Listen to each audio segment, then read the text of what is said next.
Hello everyone, welcome back in Kusai Modern Classes. My name is Lakshman and today we are discussing a very special topic. This is conjunction. Last उसमें हमने इसके विषय में already कुछ discuss किया था. Basically conjunction is a word which is used to join two word clauses और sentences. ये हम ऑलरेडी इसके विषय में सीख चुके हैं कि कंजंक्शन जो है जो जोड़ होता है. कंजंक्शन मीन जोड़ना, जिसमें ज्वाइन टू वर्ड्स, दो शब्दों को क्लाउसेस उपवाक्य और सेंटेंसेस या सेंटेंसेस को हम लोग जोड़ते हैं. ठीक है, इसमें हमने इसमें डिस्कस किया था कि कंजंक्शन के तीन प्रकार होते हैं. Coordinating conjunction, subordinating conjunction and correlative conjunction. ठीक है, कोऑर्डिनेटिंग कंजंक्शन में जहाँ पे जो है एक साधारण से उसमें हम लोग इनको जोड़ते हैं. जैसे ही read the book and return it to the library. Simple से हमने जो है दो वाक्यों को आपस में जोड़ा है. He tired many times but he failed each time. ठीक है, इसी तरह से हमने जो है इसका जो सेकंड पार्ट था इसके विषय में हमने जाना है सबऑर्डिनेटिंग कंजंक्शन. ठीक है, इसमें हम लोग जो है ऑलरेडी सबऑर्डिनेटिंग में क्या होता है कि जैसे कुछ वाक्य होते हैं जो टाइम को जो है दिखाते हैं, जहाँ से टाइम से रिलेटेड होते हैं कि व्हेन एवर टिल अनटिल, जो भी ये वर्ड्स है ये टाइम से रिलेटेड है. इनको हम यूज करते हैं सेंटेंस में. जब भी हम सेंटेंस बनाते हैं तो हम इनको यूज करते हैं. ठीक है, उसके बाद सेकंड था प्लेसेस, स्थान के लिए, जहाँ पे स्थान के लिए जो वर्ड हमारे यूज होते हैं कंजंक्शन, जैसे where, wherever, whether, whence. Third था काउज, कारण बताने वाले. कुछ कंजंक्शन जिसमें हम वाक्य में कारण बताते हैं, से हमें प्रतीत होता है कि यहाँ पे कुछ कारण है, रीज़न है यहाँ पे. जैसे सेंस, बिकॉज, एज, दैट, इस टाइप के ये होते काउज वाले. ठीक है, कारण वाले होते हैं कंजंक्शन. नेक्स्ट था पर्पस, उद्देश्य बताने वाला. फिफ्थ था रिजल्ट, परिणाम दिखाने वाले. ठीक है, जिसमें सो, दैट, सच, दैट, इस तरह से हम इनको यूज करते हैं. ये जो भी हैं ये परिणाम को दिखाते हैं सेंटेंस में. नेक्स्ट है कंडीशन, शर्त, जिसमें हम शर्त दिखाते हैं. शर्त लगता है जैसे इफ, यदि ऐसा होता, सपोज, अनलीस, प्रोवाइडेड.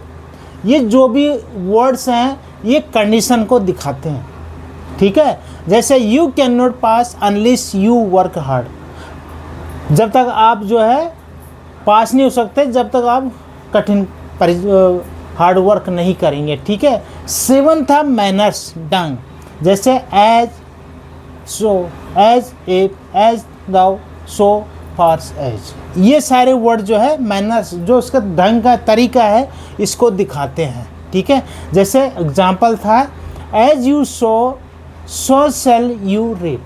जैसे आप बोगे सो शैल यू रीप, वैसे ही आप खाना, वैसे ही आप जो है तैयार, रीप, फसल जो है तैयार होगा. ठीक है, इस तरह से ये ढंग को बता रहा है कि जैसा काम करोगे वैसे ही फल मिलेगा. इस तरह से कहने का मतलब ये. नेक्स्ट था, इसमें हमने कंपैरिजन, तुलना, जहाँ पे कुछ वर्ड्स होते हैं जो कंजंक्शन होते हैं जो तुलना को दिखाते हैं, कंपैरिजन को दिखाते हैं. जैसे Kavita is as slim as her sister. देखो दोनों में, कविता और उसकी सिस्टर में, उनके सिस्टर में यहाँ पे तुलना बता रही कि जैसे उनकी सिस्टर स्लिम है वैसे ही कविता भी सुंदर है. ठीक है, और नेक्स्ट अब है कॉन्ट्रास्ट. ये हमने 8वें तक हमने पिछले उसमें आपको बताया था, मोटे मोटे तौर पे मैंने अभी आपको बता दिया. अब 9th है कॉन्ट्रास्ट, अंतर, जिसमें हम जो है डिफरेंस जो है देखते हैं. जैसे ये वर्ड दाउ, आलो या हाउ यू आर, ये जो वर्ड है ये जो है अंतर को दिखाते हैं. जैसे आपको यहाँ पे एग्जांपल है, though mister Sharma is very rich yet he is quite unhappy. यद्यपि मिस्टर शर्मा बहुत रिच हैं, धनी हैं, येट ही इज क्वाइट, लेकिन अभी भी वो जो है अनहैप्पी है, अप्रसन्न है. ठीक है, तो ये अंतर दिखा रहा है उसमें. Although he was ill he chased the thief. यद्यपि वो जो है बीमार है और ही चेस्ड द थीफ, फिर भी उसने जो है चोर को पकड़ा, चेस्ट किया उसको, ठीक है, मतलब उसको कुछ इशू है, अंतर है। मतलब चोर को पकड़ना सिंपल से नहीं, एक बीमार आदमी चोर को नहीं पकड़ सकता है एकदम से, लेकिन यहाँ पे उसने ये सेंटेंस बोल रहा है कि यद्यपि वो बीमार है फिर भी उसने चोर को पकड़ा, ठीक है। तो ये कॉन्ट्रास्ट अंतर आ रहा है इसमें, मतलब दिख रहा ना अंतर।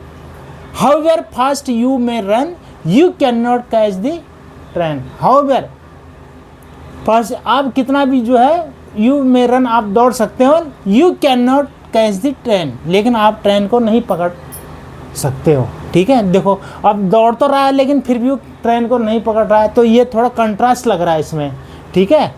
तो इस तरह से सब देखो पॉइंट से नोट करने वाली, subordinate connectors are used for joining two simple sentences into a complex sentence.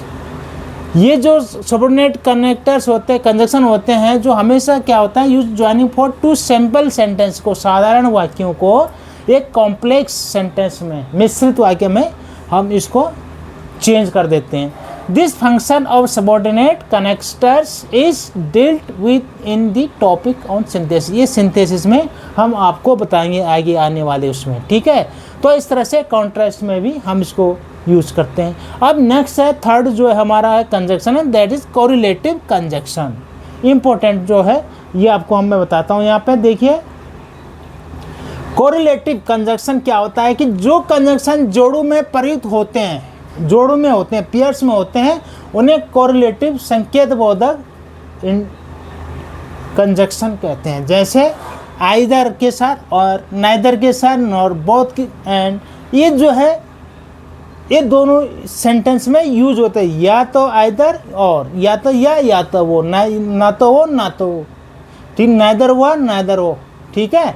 इस तरह से ये जो है सेंटेंस में जैसे दाउ येट वेदर, और मतलब जहाँ पे वेदर का प्रयोग हुआ वहाँ पे और भी ज़रूर हमें यूज़ करना है, जहाँ पे नाइदर का प्रयोग करेंगे वहाँ पे नॉर का भी हमें प्रयोग करना है। आपको ये देखना है कोरिलेटिव जो एक दूसरे जो है संकेत बोधक होते हैं, जुड़ते हैं, ठीक है।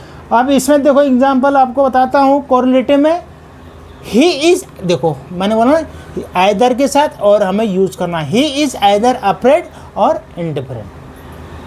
He is neither useful nor social, ठीक है, न तो वह नाइदर यूजफुल है और नॉर जो सोशल है, सामाजिक है, ठीक है। ही not only but also, not only के साथ बट आल्सो का मैंने प्रयोग किया। I do not care whether you attend the class और नॉट। आई डोंट केयर, मैं कोई फिक्र नहीं करता हूँ, वेदर चाहे आप अटेंड करो या क्लास को या ना करो, इससे कोई फर्क नहीं पड़ता है। इस तरह से यहाँ पे वेदर के साथ और यूज हुआ।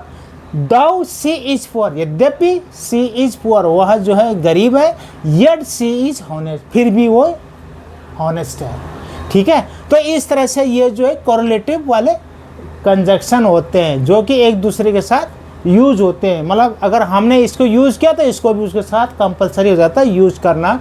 तो ये कंजक्शन हमने आपको बता दिए। तो इसमें हमेशा क्या रखना है याद, देखो नोट्स करने वाला पॉइंट है, कोरिलेटिव्स के प्रयोग में पेयर के प्रत्येक मेंबर को उन वर्ड्स फ्राज से पहले रखा जाता है जिनकी फंक्शन वैल्यू वाक्य में समान हो, ठीक है। क्या है कि जो प्रयोग में पेयर के प्रत्येक मेंबर को उन वर्ड्स फ्राज से पहले रखा जाता है जिनकी फंक्शनल वैल्यू वाक्य में समान होती है,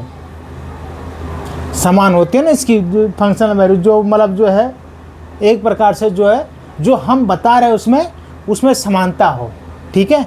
तो इस तरह से हमारा ये कंजक्शन का पार्ट जो यहाँ पे ख़त्म होता है। यहाँ पे कुछ एग्जाम्पल आपको जो है कुछ प्रैक्टिस के लिए दे रहे हैं, यहाँ पे आप अच्छी तरह से इसको समझ सकते हैं और ट्राई कर सकते हैं सही तरह से किस तरह से हम इसमें कंजक्शन प्रॉपर तरीके से कंजक्शन को यूज़ करना है, ठीक है। ये आपके एग्जाम्पल के लिए यहाँ पे एक्सरसाइज के लिए दिए हुए हैं, ठीक है, ये सारे। तो इस तरह से हमारा कंजक्शन का जो है पूरा जो हमने बताया आपको ये ख़त्म हुआ।